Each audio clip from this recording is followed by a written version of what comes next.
역대상 3장 말씀입니다. 다윗이 헤브론에서 낳은 아들들은 이러하니 맏아들은 암논이라. 이스르엘 여인 아히노암의 소생이요. 둘째는 다니엘이라. 갈멜 여인 아비가일의 소생이요. 셋째는 압살롬이라. 그슬 왕 달메의 딸 마아가의 아들이요. 넷째는 아도니아라. 학깃의 아들이요. 다섯째는 스바랴라. 아비달의 소생이요. 여섯째는 이드르암이라. 다윗의 아내 에글라의 소생이니 이 여섯은 헤브론에서 낳았더라. 다윗이 거기서 7년 6개월 다스렸고 또 예루살렘에서 30년 다스렸으며 예루살렘에서 그가 낳은 아들들은 이러하니 시므아와 소밥과 나단과 솔로몬 네 사람은 다 암미엘의 딸 바수아의 소생이요. 또 이팔과 엘리사마와 엘리벨렉과 노가와 네벡과 야비야와 엘리사마와 엘랴다와 엘리벨렛 9사람은 다 다윗의 아들이요. 그들의 누이는 다말이며 이 외에 또 소실의 아들이 있었더라. 솔로몬의 아들은 르호보암이요. 그의 아들은 아비야요. 그의 아들은 아사요. 그의 아들은 여호사밧이요. 그의 아들은 요람이요. 그의 아들은 아하시야요. 그의 아들은 요아스요. 그의 아들은 아마샤요. 그의 아들은 아사랴요. 그의 아들은 요담이요. 그의 아들은 아하스요. 그의 아들은 히스기야요. 그의 아들은 므낫세요. 그의 아들은 아몬이요. 그의 아들은 요시야이며 요시야의 아들들은 맏아들 요하난과 둘째 여호야김과 셋째 시드기야와 넷째 살룸이요. 여호야김의 아들들은 그의 아들 여고냐, 그의 아들 시드기야요. 사로잡혀간 여고냐의 아들들은 그의 아들 스알디엘과 말기람과 부다야와 세낫살과 여가мя와 호사마와 느다바요. 부다야의 아들들은 수룹바벨과 시므이요. 수룹바벨의 아들은 무술람과 하나냐와 그의 매제 슬로믹과 또 하수바와 오헬과 베레갸와 하사랴와 유사페셋 5사람이요. 하나냐의 아들은 블라랴와 여사야요. 또 르바야의 아들, 아르난의 아들들, 오바댜의 아들들, 스가냐의 아들들이니 스가냐의 아들은 스마야요. 스마야의 아들들은 핫두스와 이갈과 바리야와 느아랴와 사밧 6사람이요. 느아랴의 아들은 에료에네와 히스기야와 아스리감 3사람이요. 에료에네의 아들들은 호다위야와 엘리야십과 블라야와 악굽과 요하난과 들라야와 아나니 7사람이더라. 하늘에 계신 우리 아버지여, 이름이 거룩히 여김을 받으시오며 나라가 임하옵시며 뜻이 하늘에서 이룬 것 같이 땅에서도 이루어지이다. 오늘날 우리에게 일용할 양식을 주옵시고 우리가 우리에게 죄 지은 자를 사하여 준 것 같이 우리 죄를 사하여 주옵시고 우리를 시험에 들게 하지 마옵시고 다만 악에서 구하옵소서. 대개 나라와 권세와 영광이 아버지께 영원히 싸움나이다. 아멘.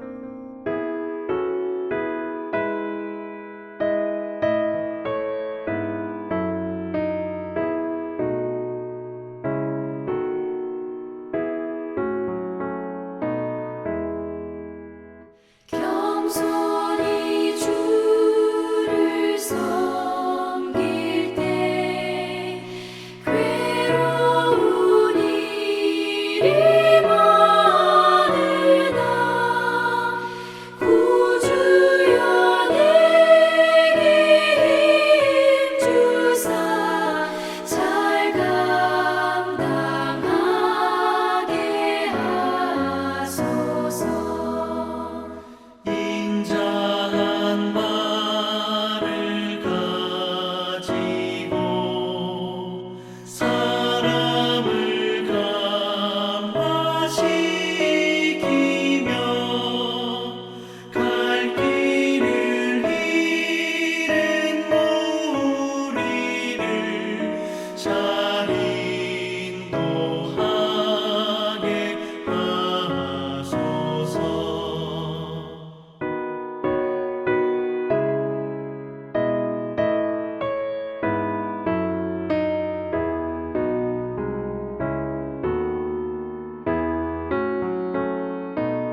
함께 나눈 하나님 말씀은 사무엘상 15장 16절에서 35절까지의 말씀입니다.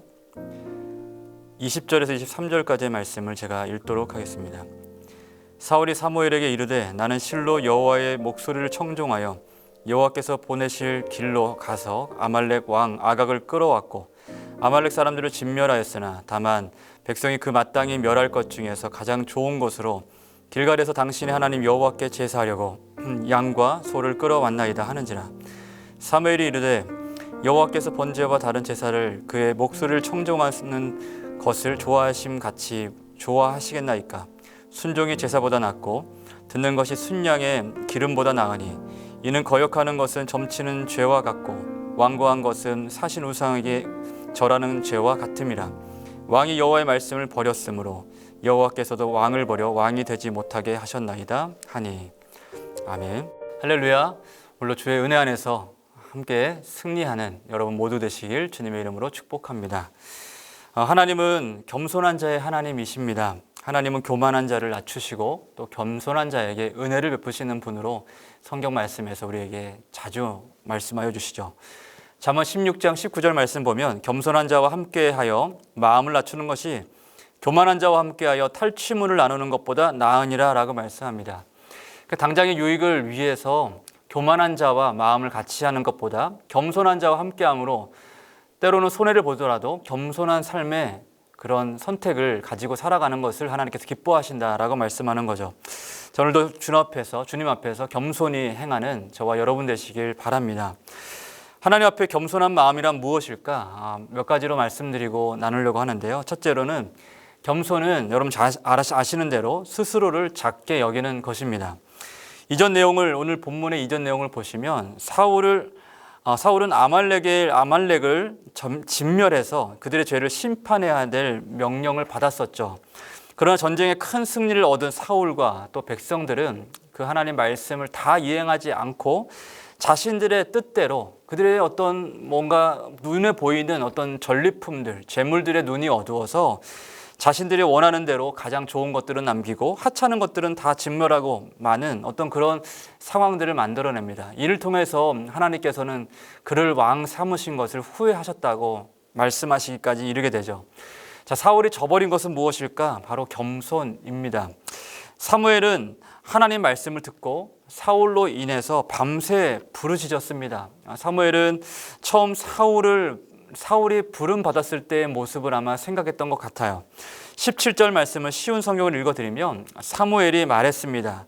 옛날 당신은 스스로 작은 사람이라고 겸손하지 않았습니까? 이렇게 얘기를 합니다.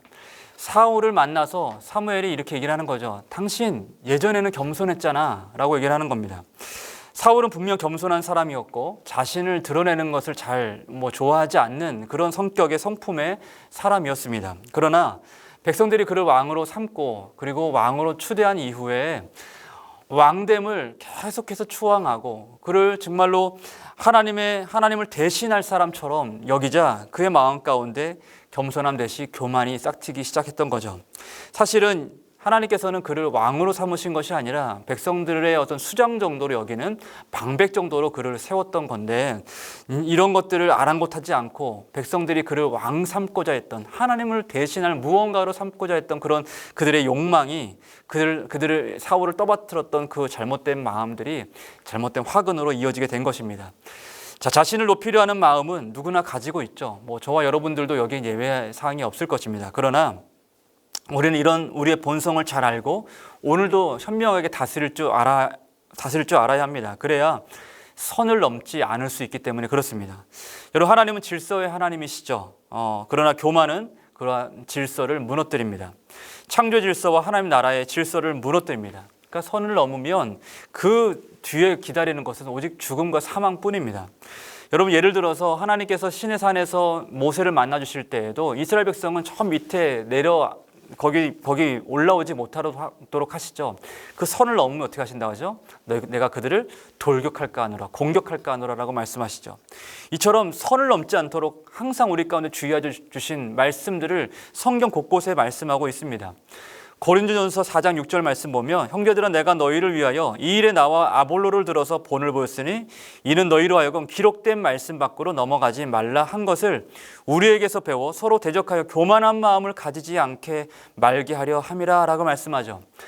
말씀을 기록하심을 선을 넘지 않도록 우리에게 주의를 주신다는 겁니다.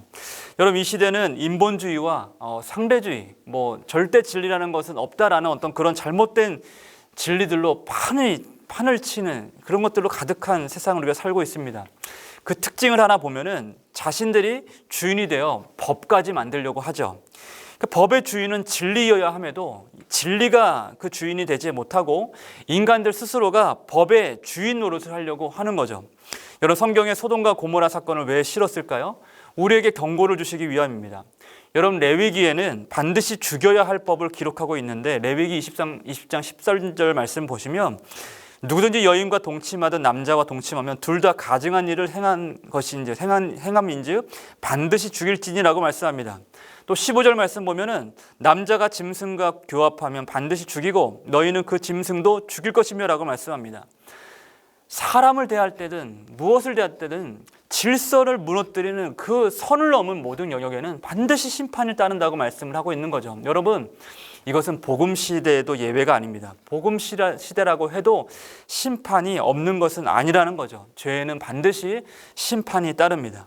하나님께서는 이미 오래전부터 경고하고 계시죠. 성적 타락은 인간의 영혼을 망치는 가장 악한 죄입니다. 그럼에도 불구하고 지금의 시대에 많은 인간들을 보면은 자신들의 욕망을 합법화하고 죄책감을 덜어주기 위하고 죄책감을 지우기 위해서 수단과 방법을 가리지 않고 자신들의 힘과 권력과 지혜를 동원하려고 하죠. 여러분 이런 것들에 대해서 우리는 그리스도의 이름으로 대항할 수 있어야만 합니다. 죄를 가리려 하는 모든 시도가 바로 교만인데 우리는 이 교만에서부터 우리 스스로를 지키고 이 교만의 성을 무너뜨리는 지혜를 우리가 발휘하고 이를 위해서 함께 기도할 수 있어야만 하는 것이죠. 자, 둘째로 겸손은 스스로를 작게 여기는 동시에 하나님을 크게 보는 것입니다. 하나님을 크게 보는 가장 큰 믿음이 무엇입니까? 바로 순종입니다. 순종만큼 하나님을 크게 보는 믿음은 없습니다. 오늘 말씀에 반복되는 것이 바로 순종이죠. 순종이 무엇입니까? 바로 듣는 것입니다. 듣는 것. 순종은 듣는 것에서 시작됩니다. 샤마. 여러분 19절, 20절, 22절 말씀을 보면은 청종, 순종, 듣는 것 이 말씀이 계속 반복하여 소개가 되고 있죠. 여러분 듣는 것은 무엇을 의미하는 것일까요? 사람은 여러분 너무나 잘 아시는 것인데 사람은 자신이 하찮게 여기는 것에 대해서는 절대 귀를 기울이지 않죠. 주의를 기울이지 않습니다. 그러나 자신이 낮춰진 상태이거나 또는 자신이 생각하기에 너무나 존귀한 대상을 대할 때는 우리의 귀와 마음을 잘 거기에 열고 주의를 기울이려고 애를 씁니다. 생명같이 듣죠. 여러분 그와 같은 것입니다. 겸손은 듣는 것에서 시작된다는 거죠. 교만하면 듣지 못한다는 것입니다. 근데 특이한 점은 이 샤마라는 단어가 쓰인 그 의미의 용례를 보면은 하나님께서 우리의 기도를 들으시고 응답하시는 것에 대해서도 이 말씀, 이 단어가 쓰이고 있습니다. 그러니까 하나님은 우리의 기도를 들으시고 반드시 응답하시는 하나님으로 성경에서 기록하고 있죠. 여러분 믿으십니까? 우리가 이것을 찬양합니다. 우리는 찬양을 통해서도 오늘도 하나님께서는 우리의 신음소리에도 응답하시고 귀를 기울이시는 하나님이라고 우리는 믿고 고백합니다. 여러분 그와 같이 신음소리에도 귀를 기울이시는 사랑의 하나님, 그와 같이 하나님을 사랑하여서 하나님 말씀과 하나님의 뜻에 주의를 기울인다라는 것이 바로 이 샤마라는 것, 이 단어가 갖는 의미라는 것이죠. 여러분 주의할 것은 말씀을 듣고 행한다고 그것이 다 순종이 되지 못한다는 것입니다. 오늘 말씀을 통해서 볼 수 있는 것인데 어떤 것이 순종이 되지 못할까요? 바로 하나님의 말씀에 내 생각을 섞게 될 때 그때의 그 순종은 온전한 순종이 되지 못하는 것을 말씀을 통해서 보게 됩니다.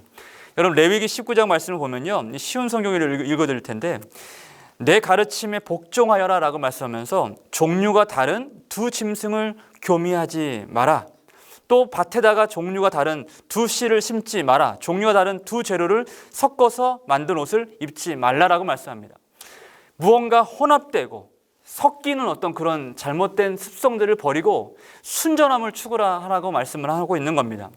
여러분, 우리 마음에 하나님 말씀이 가장 크게 들려지고 말씀에 내 생각을 섞지 않고 말씀을 사랑하여 말씀대로 살려고 하는 그 믿음의 순종 가운데 하나님께서는 복을 허락하시고 특별히 그 삶을 통해서 하나님의 영광을 드러내신다고 오늘 말씀을 통해서 우리는 깨달을 수가 있는 것입니다. 사랑하는 성도 여러분, 눈앞에 당장의 유익이 있을지라도 우리는 하나님 앞에 더 낮추는 믿음으로 주님의 말씀에 귀를 기울여야 합니다. 우리 같이 한번 읽어보겠습니다. 22절 말씀입니다. 사무엘이 이르되 여호와께서 번제와 다른 제사를 그의 목소리를 청종하는 것을 좋아하심같이 좋아하시겠나이까? 순종이 제사보다 낫고 듣는 것이 순양의 기름보다 나으니 라고 말씀하죠. 여러분, 사울은 영적 눈이 어두웠어요. 무엇 때문에 그랬죠? 교만 때문이었습니다. 또 눈앞에 있는 욕망 때문이었습니다. 그 결과 제 심각성을 보지 못했고 사람을 두려워했고 하나님께서는 말씀을 버린 이 사울을 버리게 되는 어떤 그런 결정을 하기까지 이르게 되죠. 여러분, 이 말씀을 우리 가운데 오늘 들려주시는 이유가 뭡니까? 단순하죠. 그와 같이 우리도 교만을 대적하고 겸손한 삶을 취하라고 오늘 말씀을 통해서 우리에게 교훈하고 계시는 겁니다. 우리 삶 앞에 항상 이와 같은 영적 위험은 오늘도 지금도 도사리고 있다는 사실을 여러분들 잘 기억하시길 바랍니다. 정리하면 여러분, 겸손이란 죄를 미워하고 죄를 심판하시는 하나님을 경외하는 삶입니다. 오늘도 아무쪼록 하나님을 사랑하고 말씀을 사랑해서 사람의 전통이 아니라 내 욕망과 내 교만이 아니라 하나님을 크게 보고 하나님의 말씀을 지켜 오늘도 하나님의 영광 위해서 나의 삶이 드러지기를 소망하는 마음으로 주 안에서 승리하는 저와 여러분 되시길 주님의 이름으로 축복합니다. 같이 한번 기도하겠습니다. 고마우신 아버지 하나님, 하나님 말씀을 따르고 하나님을 경외하고 하나님을 사랑하여서 우리 하나님 교만을 대적하고 또 겸손한 삶을 취하는 우리의 삶이 되길 소망합니다. 주, 우리 안에 있는 모든 우상 숭배를 다 버리게 하시고 하나님 말씀을 순종하여 오늘도 하나님의 말씀을 최고로 여기고 그 말씀이 경계하는 선을 넘지 아니하고 오늘도 겸손히 하나님을 찬양하고 경배하며 또 순종하는 삶 살 수 있도록 축복하시고 성령을 통해서 우리 마음 가운데 온전한 믿음 허락하여 주옵소서. 감사드리며 예수님의 이름으로 기도드립니다. 아멘.